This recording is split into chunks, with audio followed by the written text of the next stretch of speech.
Al saludo a todos los oyentes de Radio María. Un día más, con la gracia del Señor, proseguimos el comentario del Catecismo de nuestra Madre la Iglesia. Comenzamos hoy la explicación del cuarto mandamiento: honrarás a tu padre y a tu madre.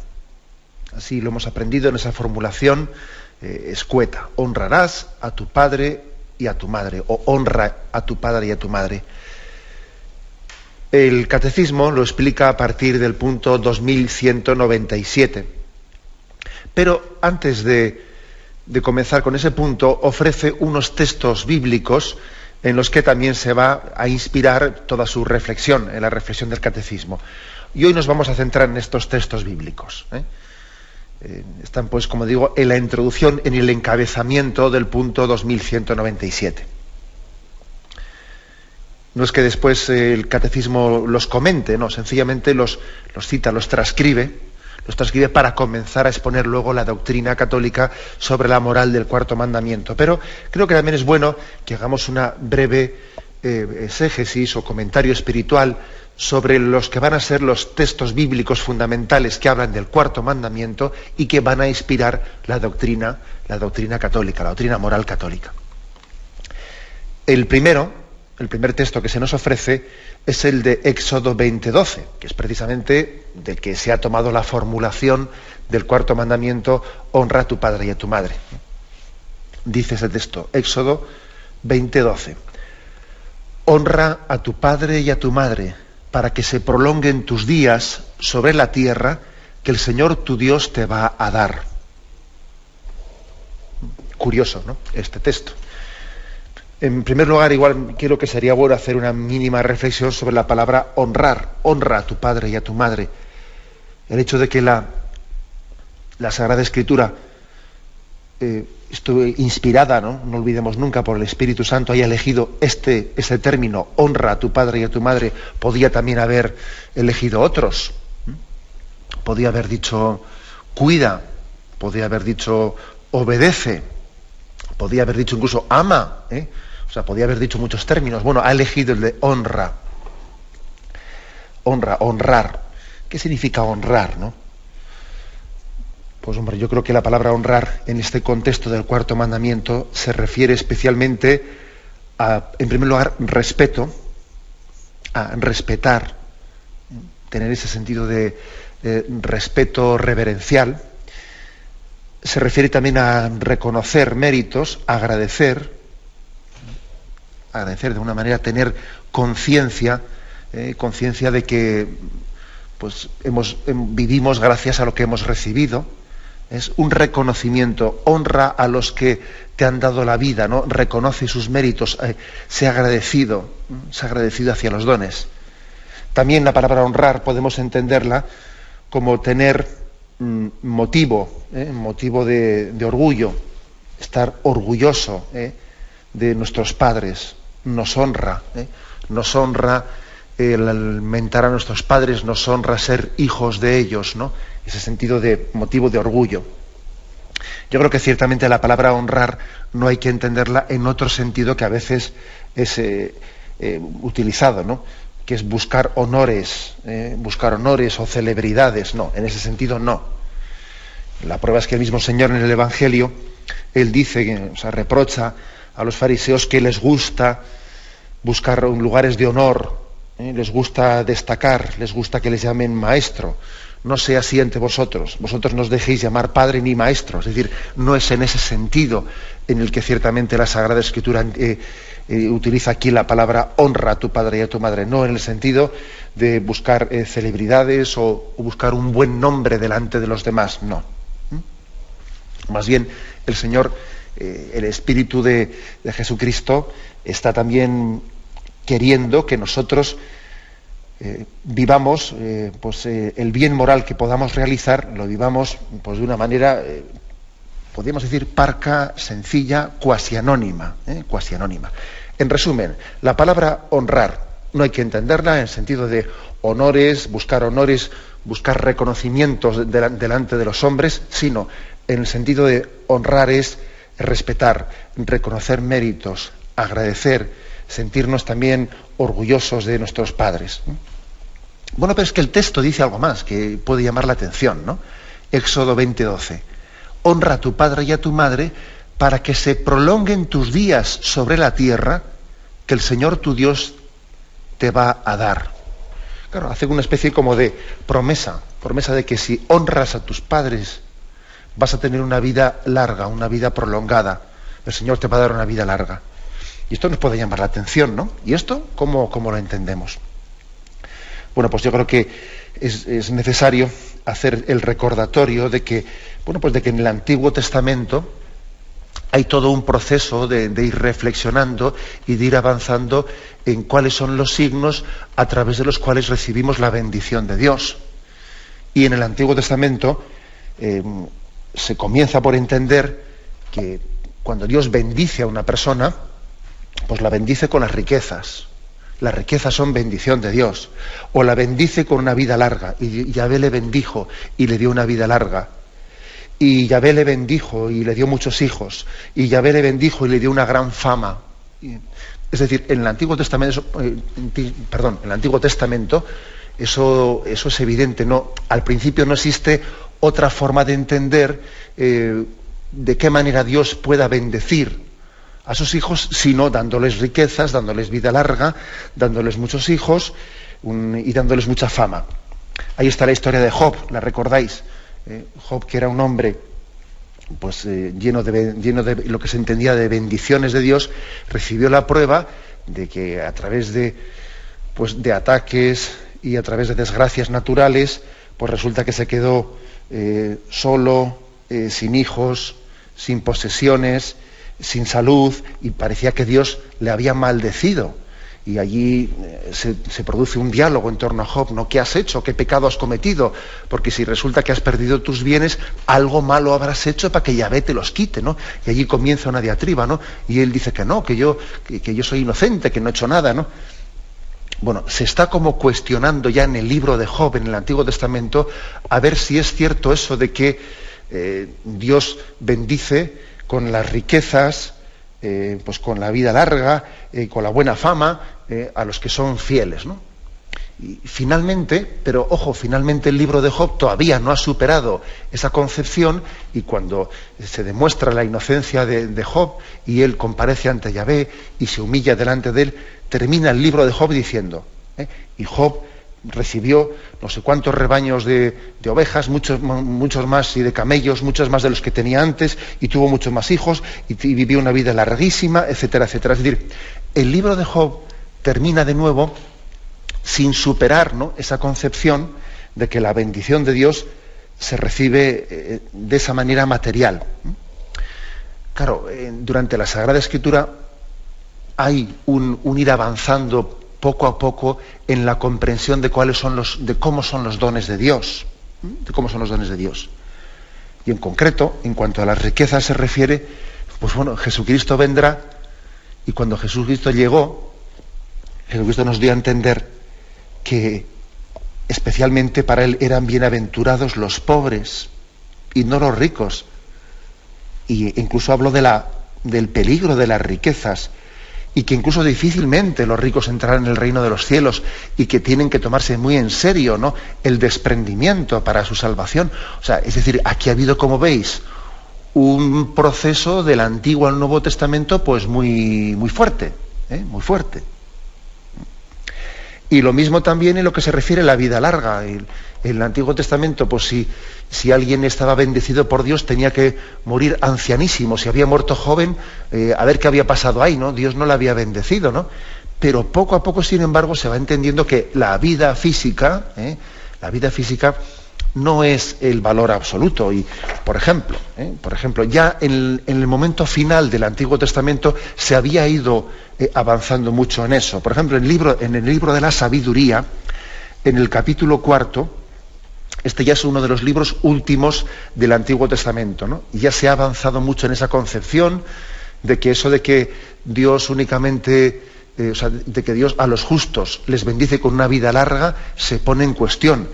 Y en el capítulo 4, a partir del versículo 7, estoy hablando del libro de la Sabiduría, se habla de la muerte prematura del justo. Dice, el justo, aunque muera prematuramente, halla el descanso. La ancianidad venerable no es la de muchos días, ni se mide por el número de años. La verdadera canicie para el hombre es la prudencia, y la edad provecta una vida inmaculada. Ahora fijaros, habla de un joven, alguien que murió con pocos años, ¿no? Agradó a Dios y fue amado, y como vivía entre pecadores, fue trasladado, fue arrebatado para que la maldad no pervertiera su inteligencia o el engaño sedujera su alma.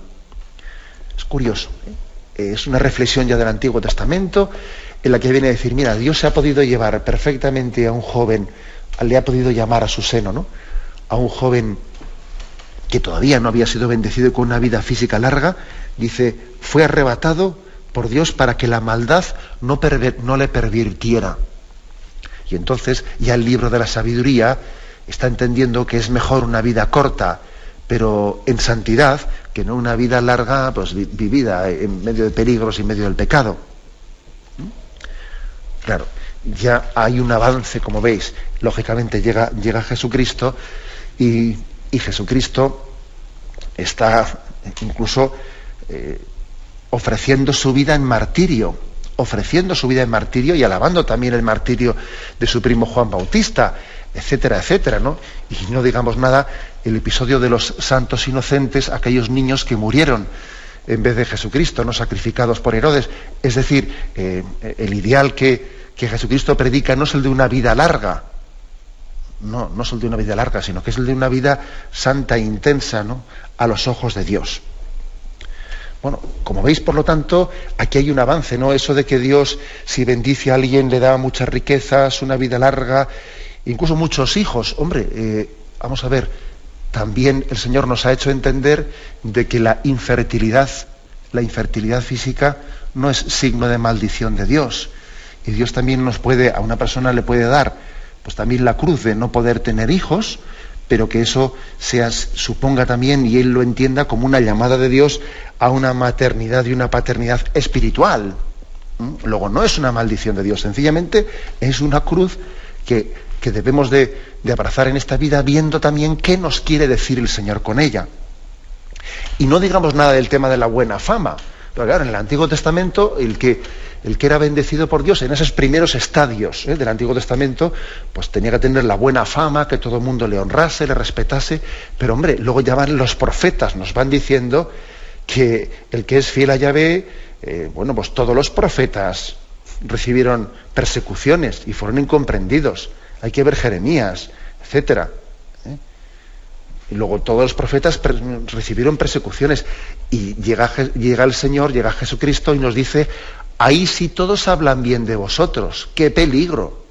¡Qué peligro! Que ser objeto de buena fama por parte de todo el mundo, mal asunto, porque si os he enviado como ovejas en medio de lobos, lo lógico es que los lobos muerdan a las ovejas, no que les estén lamiendo, ¿no? Bueno, cuento todo esto para que nos demos cuenta de que cómo aquí hay un avance grande del Antiguo y Nuevo Testamento.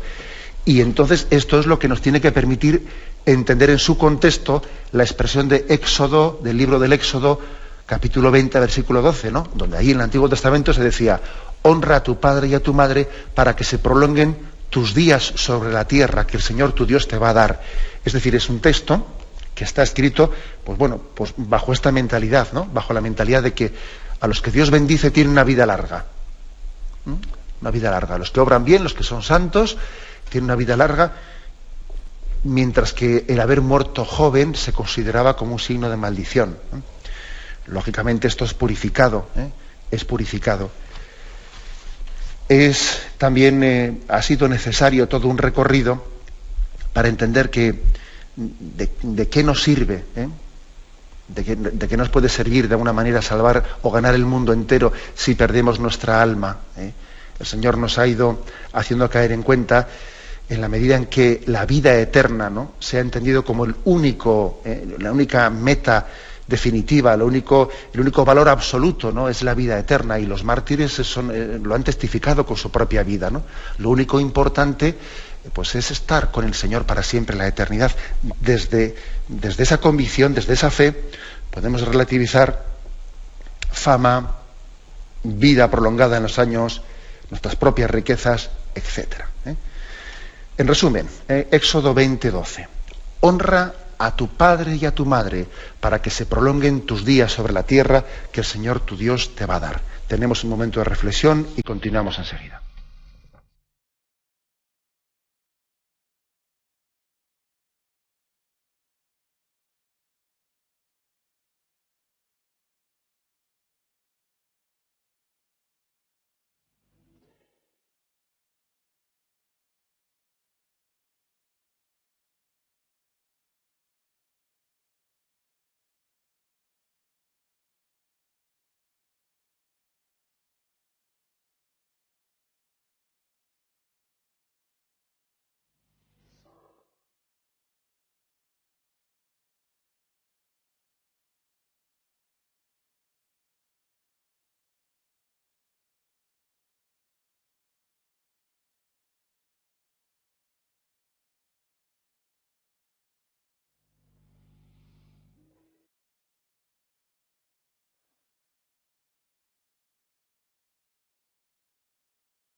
Estamos comentando en esta edición del Catecismo de la Iglesia Católica cuáles son los textos de la Sagrada Escritura que el Catecismo nos ofrece como reflexión, como punto de partida para hablar del cuarto mandamiento. Honrarás a tu padre y a tu madre. Hemos hablado del primero, Éxodo 20:12, el segundo es Lucas 2:51, el pasaje de Jesús perdido entre los doctores. Dice así, lo leo. Sus padres iban todos los años a Jerusalén a la fiesta de la Pascua. Cuando tuvo 12 años, subieron ellos como de costumbre a la fiesta, y al volverse, pasados los días, el niño Jesús se quedó en Jerusalén sin saberlo sus padres. Pero creyendo que estaría en la caravana, hicieron un día de camino, y le buscaban entre los parientes y conocidos, pero al no encontrarle, se volvieron a Jerusalén en su busca. Y sucedió que al cabo de 3 días, le encontraron en el templo, sentado en medio de los maestros, escuchándoles y preguntándoles. Todos los que le oían estaban estupefactos por su inteligencia y sus respuestas. Cuando le vieron, quedaron sorprendidos, y su madre les dijo, «Hijo, ¿por qué nos has hecho esto? Mira, tu padre y yo angustiados te andábamos buscando». Él les dijo, «¿Y por qué me buscabais? ¿No sabíais que yo debía de estar en la casa de mi padre?». Pero ellos no comprendieron la respuesta que les dio. Bajó con ellos y vino a Nazaret y vivía sujeto a ellos. Su madre conservaba cuidadosamente todas las cosas en su corazón. Jesús progresaba en sabiduría, en estatura y en gracia ante Dios y ante los hombres. Un texto verdaderamente misterioso, pero que nos ayuda muchísimo a introducirnos en este misterio del cuarto mandamiento. Honra a tu padre y a tu madre. Jesús, el Hijo de Dios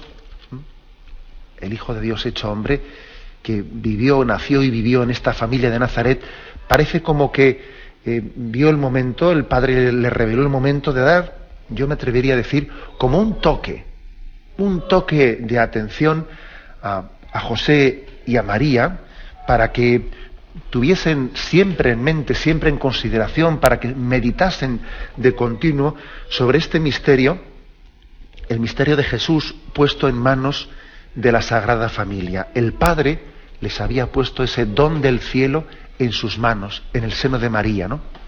Sí, eran sus padres, ¿no? Aquí habla de tu padre y yo. Pero, sin embargo, les quiere recordar que mi Padre, Jesús, delante de José, le recuerda que mi Padre es el Padre del cielo. Es un recordatorio que Jesús le está haciendo a su Padre. Parece como que se nos está con ello remarcando que la paternidad no tenemos que entenderla nunca con un sentido de posesión. Eso me refiero ahora de este pasaje evangélico, traduciéndolo a la catequesis del cuarto mandamiento. La paternidad no debe de ser entendida nunca como una especie de posesión. Dios nos ha dado el don de la vida en el seno de la familia. Dios nos ha dado este hijo. No para nosotros, sino para gloria de Dios. No para gloria de los padres. Esto es importantísimo. Es como un don dejado en depósito en una familia, ¿no? No para enterrar ese talento, no para incluso servirse egoístamente para la propia honra y gloria. Un hijo no es posesión de sus padres, no debe de serlo. Debe de ser recibido como un don para gloria del Padre. Yo creo que esta es una de las catequesis principales que se deriva de ese texto. Hoy en día yo creo que tenemos muchos riesgos de tener este sentido posesivo hacia los hijos. Muchos riesgos, que además parten de muchos temas, ¿no? A veces de que como igual nuestra cultura es muy poco generosa en la transmisión de la vida, al tener pocos hijos solemos tener mucho más riesgos de sentirnos como una especie de necesidad afectiva, de colchón afectivo para poseerlos. Y también pues el gran desorden que existe en cuanto a la paternidad, a la regulación de la natalidad, también a veces el hecho de que el hombre peque y esté cerrado al don de la vida, y luego muchas veces recurra a la anticoncepción, y luego muchas veces recurra a una especie de paternidad por encargo. El hecho de que se esté esto introduciendo en nuestra cultura, que parece que un hijo es un objeto de deseo, cuando no quiero tenerlo, pues me medico para no tenerlo, y cuando quiero tenerlo, me medico para tenerlo. Esta especie de paternidad por encargo, esto de ahí es muy fácil que se derive luego una paternidad con un sentido posesivo muy grande de un hijo. Porque claro, cuando obramos de esa manera, cuando en vez de recibir la vida como un don que Dios Padre nos da, ¿no? Parece que cuando estamos cerrados al don de la vida, porque no lo deseo, y luego sin embargo si lo deseo, pues bueno, pues me medico para no, y me medico para sí. Oiga, al final de allí es muy fácil que después caigamos en el pecado de sentirnos poseedores de ese hijo, porque parece que ha sido fruto de nuestro deseo, y no un don de Dios que haya encontrado una familia acogedora del don de Dios. Como veis, es que las cosas tienen sus implicaciones, claro que tienen sus implicaciones. Bueno, hoy no estamos para hablar del tema de la moral, del sexto mandamiento, la moral familiar, ¿no? Esto viene únicamente de soslayo, para hablar de que los hijos no son posesión nuestra. Y en este pasaje de Lucas, pues hay una referencia bien clara, ¿no? Es como una catequesis de decir, ¿no sabíais que tenía que estar en la casa de mi Padre? Es un toque de atención a María y a José para que recuerden que recibieron un don de Dios que no era suyo, que le superaba. Pero sin embargo, lo que es impresionante es que después de haber dicho eso, Jesús bajó con ellos a Nazaret y vivía sujeto a ellos. Vivía sujeto a ellos. El Hijo de Dios, el Verbo de Dios, una persona divina, sujeto a unas personas humanas. La sujeción de Dios a nosotros, la sujeción del Creador a las criaturas, ¿no? Eso es impresionante. Y tenemos que hacer de ello objeto de meditación. Aquí está, por eso aquí el catecismo cita como introducción ese texto. Aquí está el fundamento teológico, el fundamento bíblico, bueno, pues por ejemplo de la santa obediencia, de la virtud de la obediencia en la vida religiosa y en la vida cristiana en general. Dios es obediente, Dios se hizo obediente. El misterio de la obediencia de Dios en Jesucristo. Esto daría, para meditar, para hablar la obediencia de Dios a nosotros. Sí, Dios se hace obediente a María y a José.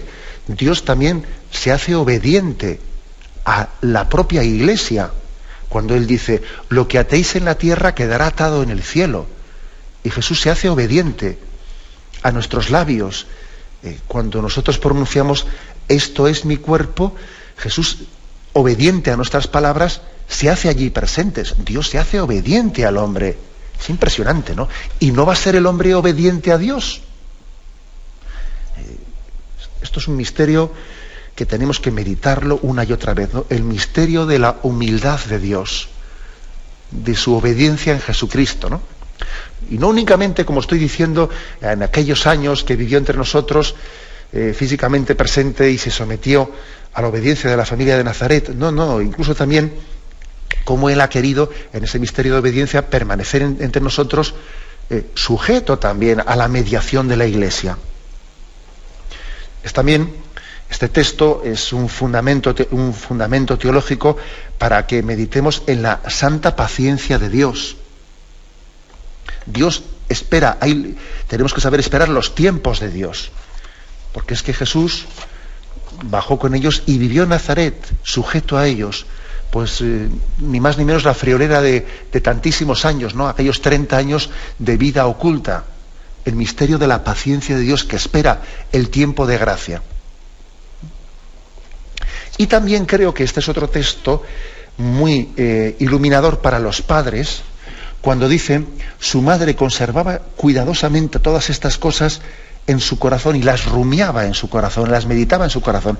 Es decir, los padres están llamados, una vez que han recibido el don de la vida, a ir meditando, a ir considerando sobre los planes de Dios para ese hijo. O sea, esa María y ese José que van rumiando, no entienden, porque es que no entienden qué planes tiene de Dios con ese don que han recibido, ¿no? Que son conscientes de que es algo grande lo que han recibido, pero no lo entienden plenamente. Y dice, ellos no entendían esas palabras de Jesús, pero sin embargo las conservaban en su corazón y las iban meditando. Bien, eso también, esta también tiene que ser la actitud de los padres cristianos.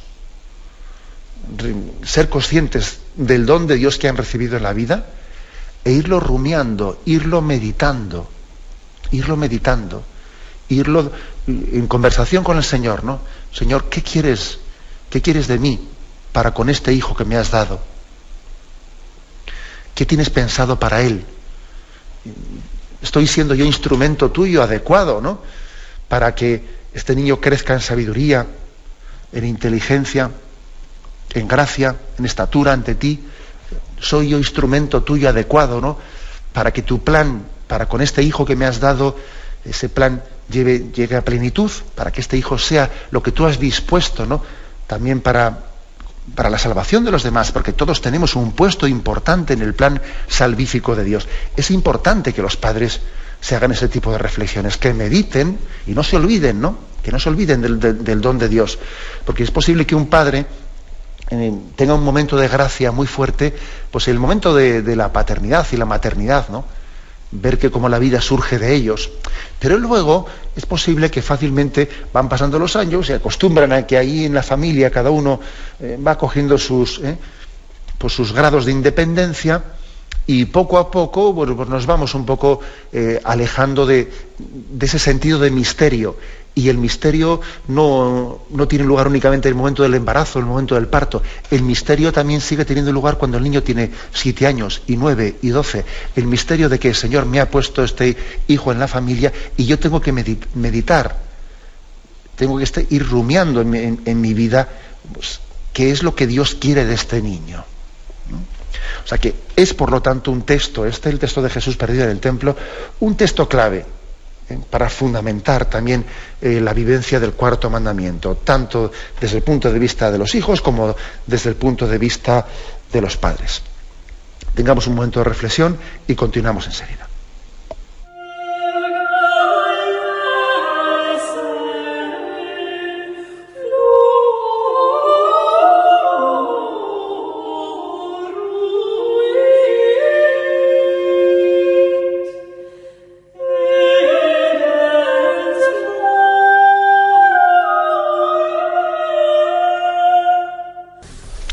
Continuamos la explicación del cuarto mandamiento en este programa del Catecismo de la Iglesia Católica, y en concreto estamos comentando algunos de los textos bíblicos en los que se fundamenta la doctrina sobre el cuarto mandamiento.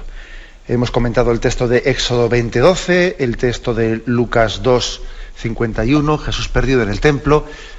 Continúa aquí el Catecismo diciendo: el Señor Jesús recordó también la fuerza de este mandamiento de Dios y nos remite a Marcos 7, 8, 13. Vais a ver que es un texto en el que se da a entender de cómo el Señor, en las diatribas que tiene con las tradiciones farisaicas, está reconociendo la plena validez que Él le otorga al cuarto mandamiento. En el contexto del capítulo 7 de San Marcos, donde hay la discusión sobre las tradiciones farisaicas, en las que Él está diciendo: este pueblo me honra con los labios, pero su corazón está lejos de mí.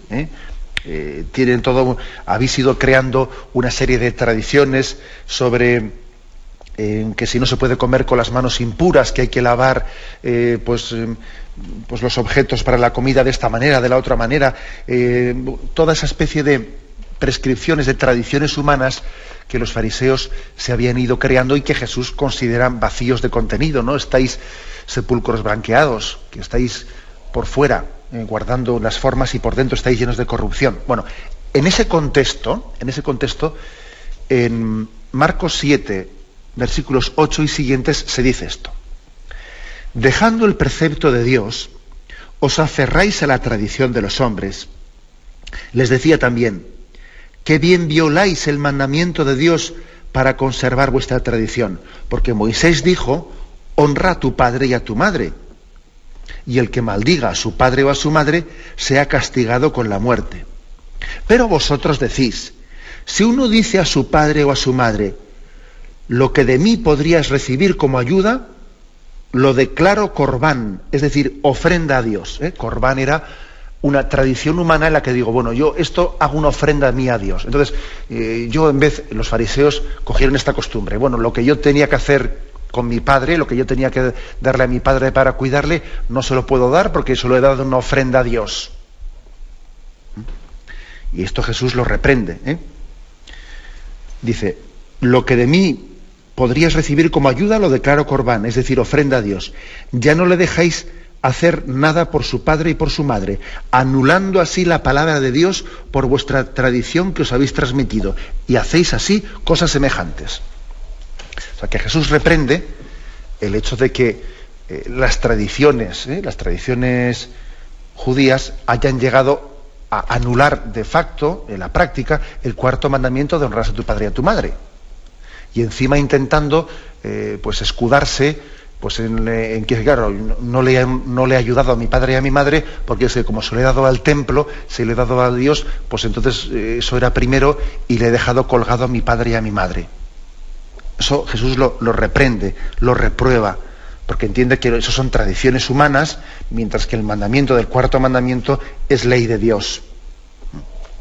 Bueno, y ahí también como Jesús, un texto básico, muy claro, en el que se ve cómo Jesús enfatizó, dio también el joven rico, ¿no? Cuando le dice: maestro, ¿qué tengo que hacer para ganar la vida eterna? Jesús también le dice: honra a tu padre y a tu madre, etcétera. Jesús, por supuesto, que él aceptó plenamente la revelación mosaica, la de la ley, la alianza del Sinaí, en la que al pueblo de Dios se le transmite esos 10 mandamientos.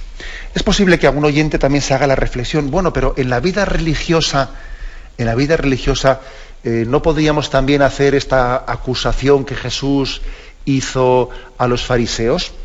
¿No es cierto que puede haber también vocaciones a la vida religiosa que supongan tener también que desprenderse de padre y madre y por lo tanto entre en contradicción con esto? Como siempre he dicho, como me he escuchado más de una vez, la Sagrada Escritura hay que leerla y entenderla en su conjunto. No se puede un texto aislarlo de otros, porque es que también Jesús dice: el que no esté dispuesto a dejar padre y madre por mí no es digno de mí. Entonces vamos a ver cómo se compagina eso de que el Evangelio diga: el que no esté dispuesto a dejar padre y madre por seguirme no es digno de mí, y luego aquí en este texto reprenda a los fariseos porque se buscan esas costumbres de que si yo me ofrezco o yo le ofrezco a Dios algo, eso me exime de tener que honrar padre y madre, y eso Jesús no se lo acepta a los fariseos. ¿Cómo es posible una cosa y la otra? Bueno, porque hay que distinguir lo que son falsas tradiciones humanas que nos hemos creado nosotros, que es lo que Jesús reprende a los fariseos, de lo que es también la llamada de Dios, que cuando Dios llama, cuando es Dios el que llama, es su llamada, es su vocación, es la vocación de Dios. Ciertamente la vocación de Dios nos pide el desprendimiento, también incluso de padre y madre, también incluso de la familia. Otra cosa distinta será ver de qué manera también dentro de esa llamada de Dios, pues hombre, uno la compagina con su deber de atender padre y madre, que ahí también dependiendo pues, de los carismas y dependiendo también de las tradiciones religiosas, etcétera, de las tradiciones de las familias religiosas, pues todos tenemos deber de atender padre y madre y de honrarles y de cuidarles en sus necesidades. Pero es verdad que dependiendo de la vocación, estoy hablando ahora de la vida religiosa que uno haya tenido, es posible que el Señor también le pida un desprendimiento en la manera de atenderles, en la manera de honrarles. Bueno, como veis es un tema delicado que tendrá que ser discernido en el contexto de la vocación específica que se reciba. Pero ya veis que aquí hay que compaginar no únicamente este texto que he leído, sino también esos otros textos evangélicos que piden desprendimiento incluso de la propia familia para seguir a Jesucristo. Bien, se nos ha ofrecido Marcos 7, 8, 13. El último texto que se nos ofrece aquí es el de Efesios 6, 1, 3. Y aquí el apóstol Pablo enseña: hijos, obedeced a vuestros padres en el Señor, porque esto es justo. Honra a tu padre y a tu madre. Tal es el primer mandamiento que lleva consigo una promesa, para que seas feliz y se prolongue tu vida sobre la tierra. Bueno, ya hemos explicado un poco en torno a Éxodo 20:12, que es de allí, de donde está tomado este texto. Eso que significa, cómo tenemos que interpretarlo de que honra a tu padre y a tu madre para que tu vida se prolongue. Eso ya lo hemos explicado. Pero ahora me fijo especialmente en un matiz, ¿no? El hecho de que San Pablo diga: hijos, obedeced a vuestros padres en el Señor. En el Señor. Es decir, el cuarto mandamiento, el de honrar a padre y madre, el de obedecer a nuestros padres y a nuestros legítimos superiores, a las legítimas autoridades, incluye un matiz muy importante cuando dice en el Señor. Obedeced en el Señor. ¿Qué quiere decir eso? Pues quiere decir que el tipo de obediencia, que la razón última de la obediencia que tenemos los cristianos, pues es muy particular, es muy específica. Nuestra obediencia es cristiana. Y la obediencia cristiana se diferencia de otro tipo de obediencias. La razón formal por la que obedecemos es distinta. Obedecemos por motivos teológicos, obedecemos porque reconocemos que Dios ha dado una autoridad a esa persona, a esos padres o a esas autoridades. Es decir, que en el fondo son un sacramento de Dios para nosotros, que son un don de Dios para nosotros. Eso es obedecer en el Señor. La obediencia cristiana, por ejemplo, no es una obediencia de la sumisión por miedo, por ejemplo. No, nosotros no obedecemos por miedo. No tenemos que obedecer por miedo. Ese es otro tipo de obediencia, que funcionará, pues no en la Iglesia, sino funcionará pues en otros colectivos. Pues no lo sé. No quiero poner nombres para que nadie se sienta también ofendido, ¿no? Pero puede haber otras obediencias que sean por miedo. No, nosotros obedecemos en el Señor, en Cristo, en esa obediencia que Cristo tuvo al Padre. Habrá otro tipo de obediencias que sean una sumisión pues por interés, por practicismo, porque dice uno, mira, a mí lo práctico es obedecer, porque así después tú te tienes a bien con este. Y después eso te va a resultar provechoso, debes sacar muchas ganancias. Bien, pues es un motivo para obedecer, ¿verdad? Pero no es el nuestro. No es el nuestro. No, nosotros tenemos otro tipo de motivaciones. Incluso también es posible que exista una obediencia, pues mira, por indolencia, por seguir la corriente. Personas que obedecen, pues sencillamente obedecen porque no son rebeldes, porque tienen un natural de no meterse en líos y no les cuesta tampoco obedecer, sino que mira, se han acostumbrado a hacerlo, y por indolencia, ¿sabes? Por no tener juicio crítico. Sencillamente porque ¿A dónde va Vicente? Pues a dónde va la gente, a donde me digan, ¿no? Como borregos. Bueno, pues esa no es nuestro motivo, esa no es la forma de obediencia cristiana. Nosotros ni obedecemos por miedo, ni obedecemos por interés práctico, ni obedecemos por indolencia o por seguir la corriente o porque en el fondo es más complicado ser rebelde. Y como es más complicado ser rebelde, pues mira, os vamos a ser un poco indolentes. No, Señor. Nosotros obedecemos, como dice aquí, obedeced a vuestros padres en el Señor, siendo conscientes de que ellos son para nosotros sacramento de Cristo, y el Señor quiere cuidarnos a través de ellos. Y la providencia de Dios Padre es una providencia no etérea, o sea, eso de que Dios es Padre y cuida de nosotros, sí, pero nuestros padres son las manos de Dios Padre. Y nuestros padres son los labios de Dios Padre. Por lo tanto, sus palabras, sus caricias, sus tirones de oreja, sus reprensiones, tenemos también que recibirlas, ¿no? Como esa providencia de Dios Padre que nos cuida y nos guía. Como veis, claro, esto es muy distinto. Por eso no únicamente dice obedeced, sino dice obedeced en el Señor, que es el matiz por el motivo por el que obedecemos. ¿En virtud de qué les damos pues esa autoridad a nuestros padres? ¿En qué la fundamentamos? ¿Qué es lo que vemos en ellos cuando somos obedientes? Vemos a Cristo obediente al Padre. Vemos el señorío de Cristo, que también ha sido delegado en nuestros padres. Vemos la providencia de Dios Padre que cuida de nosotros con autoridad. Este es, por lo tanto, ¿no?, lo que a lo largo de estos puntos, que a partir de aquí se van a desarrollar, pues vamos a ir introduciendo. Pero me parecía importante que ahora en estos textos, Éxodo 20:12, Lucas